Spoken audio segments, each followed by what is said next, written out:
Biasanya untuk, tanaman yang menyerap debu, itu juga berfungsi untuk menyerap kebisingan karena dia mempunyai, masa daun yang cukup lebat juga. Oke, kemudian ada tanaman pemecah angin. Tanaman pemecah angin ini, biasanya tinggi seperti ini ya.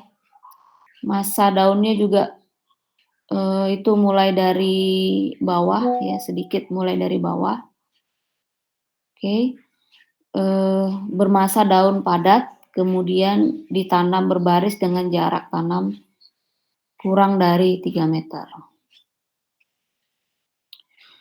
Oke, nah berikutnya setelah kita membahas bidang pembatas atau bidang vertikal, di sini ada bidang horizontal lagi namun berada di atas ya, atau disebut sebagai bidang atap atau penutup. Kalau secara luasnya di ruang luar, bidang atasnya itu adalah, langit ya. Namun kalau langit memang agak sulit dirasakan kesan ininya, kesan, melingkupinya ya. Nah, namun kalau secara luas seperti ini, maka langit ini adalah bidang, penutup. Nah, namun kalau ingin dirasakan, dia sebagai bidang penutup ruang di ruang luar, itu contohnya adalah sebuah atap pohon, ini ya. Tentu orang yang misalnya berteduh di bawah pohon ini akan sangat merasakan sekali tutupan dari, masa pohon yang cukup lebar ini ya, cukup lebar. Orang juga masih bisa berdiri nih di sini, berdiri, bisa duduk, mungkin bisa, piknik juga di sini ya. Kalau di bawah pohon kelapa tentu nggak bisa terasa ya sejuknya ya. Di sini baru terasa lebih dingin. Nah, sehingga kalau kalian perhatikan lagi, bayangan dari, tajuk pohon ini membentuk ruang tersendiri. Jadi dia sebagai, batas ruang ya, seolah-olah ada teritorinya sendiri ini, daerah di bawah pohon ini. Oke, nah selain tajuk pohon, bisa juga berupa atap, atap buatan seperti ini ya. Walaupun pernaungannya mungkin nggak terlalu bisa dirasakan seteduh pohon yang ada di gambar ini. Oke. Nah, ini juga masih berupa bidang penutup. Kalau ini lebih lebar ya, lebih lebar, dari gambar yang di sini. Sehingga, atapnya itu berfungsi untuk menaungi orang-orang yang berada di luar. Apalagi ini letaknya cukup rapat ya, beda dengan ini agak jarang, sehingga, bayangannya juga kurang terbentuk, teduhannya juga kurang terbentuk. Kalau ini disusun cukup rapat, orang bisa beraktivitas di outdoor. Nah, padahal ini ada restorannya di dalam ya, ada indoor restoran, tapi orang banyak memilih juga untuk beraktivitas di ruang luar. Oke.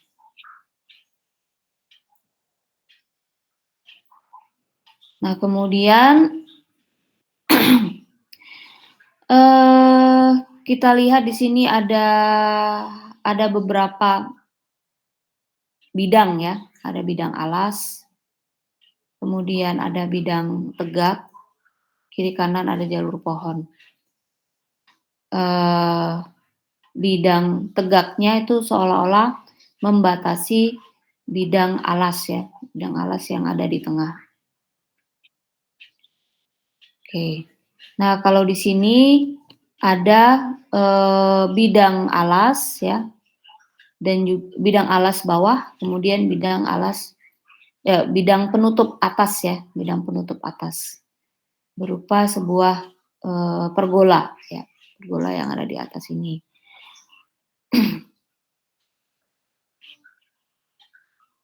Oke, kemudian kalau kita lihat di sini sangat variatif sekali, baik material maupun elemen-elemen yang ada di dalamnya. Ini kan tadi kita bahas juga, di dalam sebuah tapak itu ada material, ada elemen, kemudian ada bidang ya, bidang alas, paling tidak ada bidang alas. Kalau bidang vertikalnya mungkin agak jauh jaraknya ya di sini, bidang vertikal, kemudian di sini. Nah, kemudian kalau orang berada di titik ini ya, ini ada bidang vertikal juga. Oke. Nah, di sini ada variasi warna, ada tekstur, bahkan ada variasi jenis pohonnya juga. Ya.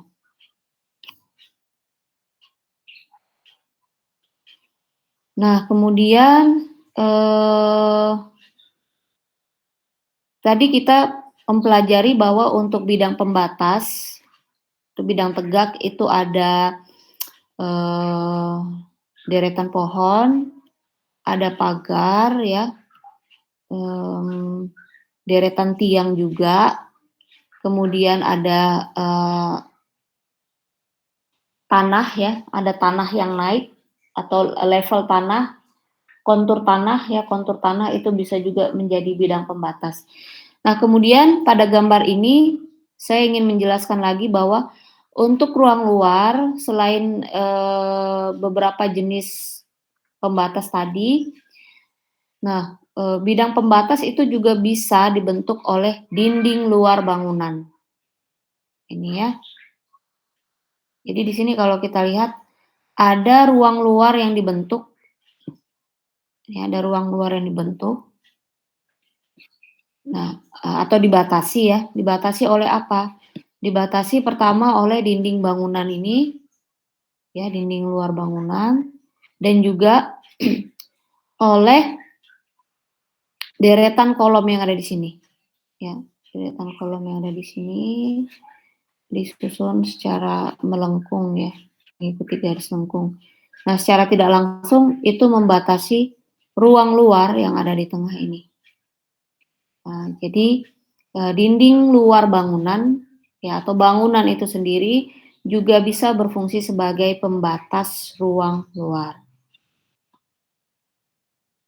Oke, nah jadi terkadang manusia itu lebih nyaman ya, lebih nyaman beraktivitas di ruang luar jika ruang luar tersebut bisa dirasakan pembatas vertikalnya. Jadi nggak hanya ada bidang alas ya, tapi juga ada bidang vertikal seperti ini. Nah, ini adalah ruang luar sebuah kampus. Biasanya kalau di negara yang mempunyai 4 musim, itu musim panas mereka sangat menikmati ya, karena jarang-jarang hadir. Sehingga mereka lebih banyak aktivitasnya itu diskusinya daripada di ruang dalam, itu di ruang luar.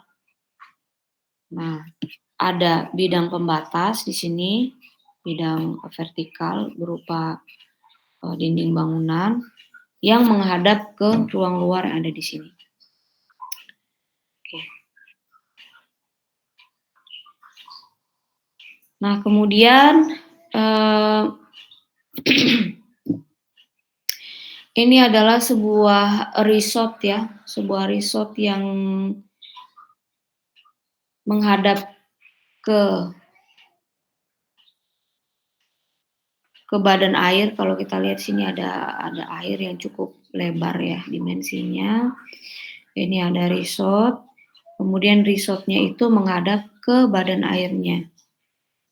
Nah, jadi kita juga melihat di sini kalau yang namanya resort itu memang kan karakteristiknya dia berada di sebuah tempat yang mempunyai kondisi alam ya, fitur alam yang menarik. Nah, ini jadi selain badan air yang menjadi view untuk bangunan resort yang ada di sini, kalau kita perhatikan, ya, di sini ada bidang-bidang yang dibentuk dengan menurunkan elevasi tanah yang ada di sini ya. Nah, jadi kalau kita lihat ini ada unit resort juga, seperti berada di bawah tanah. Nah, padahal dia masih bisa diakses oleh cahaya matahari. Jadi ada bidang yang diturunkan, ini juga membentuk suasana ruang luar yang lebih atraktif ya.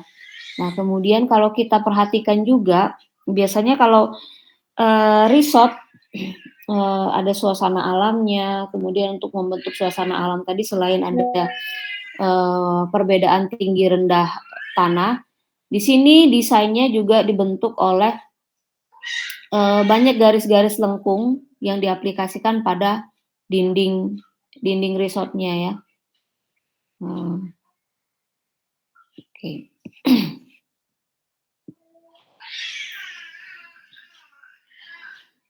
Nah, kemudian ini adalah sebuah proyek ya, sebuah proyek renovasi. Di sini ada bangunan yang bisa dikatakan tidak terlalu berfungsi lagi. Kemudian bangunan ini juga mempunyai lahan yang cukup luas.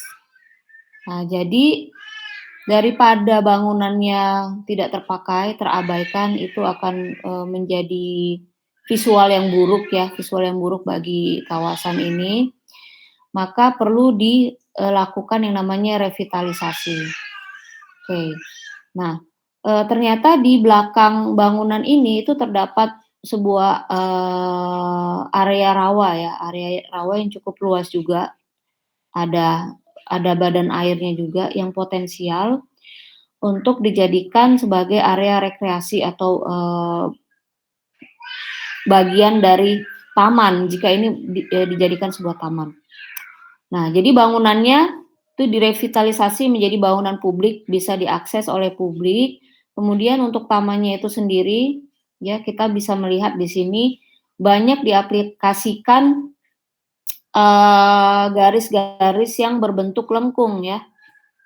Nah ini garis-garis lengkung, ada rumput ya, ada rumput yang hanya bisa dilihat, ada rumput yang bisa diinjak di sini. Kemudian untuk sampai ke area tepian rawanya ini semuanya terhubung oleh sirkulasi pedestrian ya yang berbentuk lengkung. Nah, jadi mereka bisa sampai ke tepi badan airnya. Nah, jadi area ini jika memang benar-benar terbangun ya, bisa juga berfungsi sebagai area resapan air ya, sebagai tampungan dan juga area resapan air, sekaligus menambah spot rekreasi bagi kawasan ini. Ya. Oke. Nah, ini tadi tentang garis ya. Kemudian di sini kalau kita mau melihat nih juga sebuah proyek revitalisasi ya, secara sederhana ya, untuk menghias bidang yang ada di sini. Nah, ini adalah kalau dilihat dari bawah tangga, ini merupakan sebuah bidang ya, sebuah pemandangan, sebuah view. Nah, kalau kondisi awalnya kita lihat ya hanya berguna sebagai sirkulasi aja. Tangga ya, memang fungsional. Nah, setelah direvitalisasi ada penerapan warna, ya penerapan warna di sini ini menjadi view yang menarik, menjadi bidang yang menarik untuk dilihat. Oke, nah ini juga, ini bahkan lebih panjang lagi tangganya. Nah, biasanya ini berada di kawasan-kawasan dengan kontur tanah yang ekstrim ya. Contohnya di kota San Francisco, di Hong Kong tuh banyak ditemukan jalan-jalan seperti ini. Nah, kalau kita lihat misalnya ini hanya tangga aja, ya sangat monoton sekali ya, setinggi ini, hampir setinggi bangunan ya tangganya. Nah, tapi di sini ada upaya-upaya untuk membuat seperti taman gantung ya atau vertical garden, ini ada tanaman, kemudian ada, eee, tanaman dengan warna merah ya, sehingga seolah-olah kalau disusun, dilihat dari bawah ini seperti kuntum bunga ya. Nah, jadi walaupun dimensi tangganya tetap, orang ketika menaiki tangga ini ya tetap capek juga sih. Nah, tapi setidaknya secara visual dia sudah tidak terlalu monoton lagi, sudah menarik ya, membawa efek psikologis yang, lebih berbeda daripada kalau ini hanya monoton tangga. Oke. Nah, ini juga, sebuah contoh before dan after dari, revitalisasi itu, perubahan sebuah kawasan ya. Nah, ini tadinya hanya, retention pond, hanya sebuah kolam penampungan saja tanpa difungsikan untuk, taman ya. Kalau kita lihat nih ada pagar-pagar, supaya orang tidak masuk ke dalam. Nah, justru ketika, eee, area itu dibuka, dia lebih aktif ya, masih tetap berfungsi sebagai retention pond. Sini kalau kita lihat ada cekungan ya, kemudian ada bidang, yang sedikit vertikal ke atas. Ini kalau, eee, hujan bisa menampung air. Kalau tidak hujan, kawasan ini akan kering ya, akan kering sehingga, tamannya bisa dimasuki dan menjadi area rekreasi untuk warga setempat.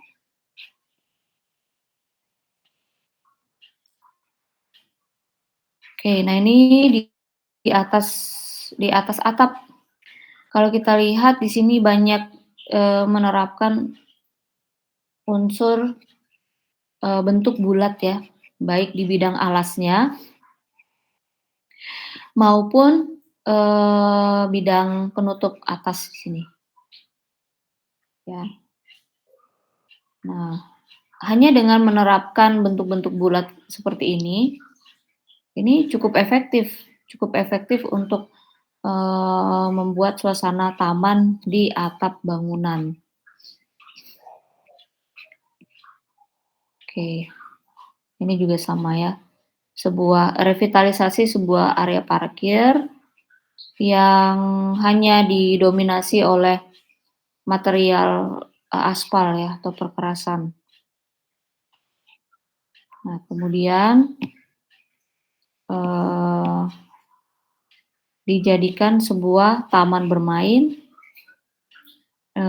tetap ada sirkulasi ya, tetap ada sirkulasi, ada area hijau, ada wahana permainan walaupun nggak terlalu besar karena ini juga tamannya tidak terlalu besar ya, dan ada pohon.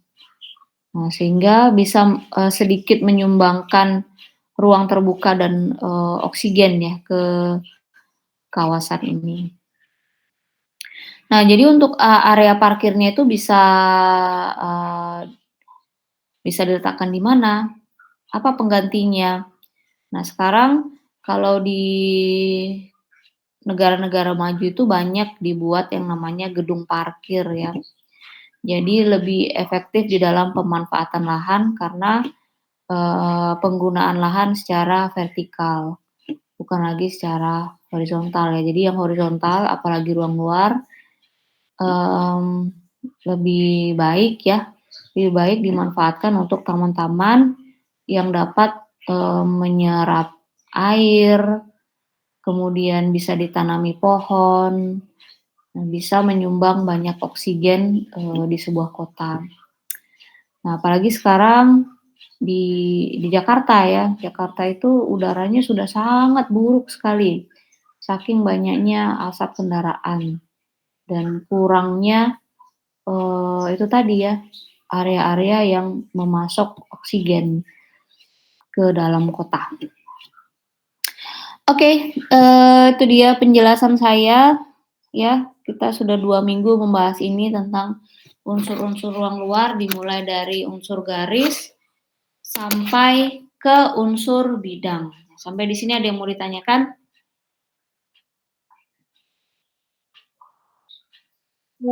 Ada yang mau ditanyakan?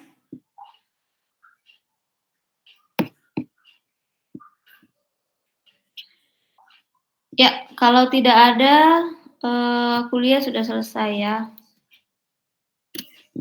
Kuliah selesai, masih belum ada tugas. Kita akan lanjutkan lagi minggu depan untuk kuliah perancangan lanskap. Ya, untuk absensi di e-learning boleh kalian isi ya. Baik, kalau tidak ada pertanyaan, saya akan tutup kuliah kita hari ini. Selamat pagi semuanya. Terima kasih, Bu. Terima kasih, Bu.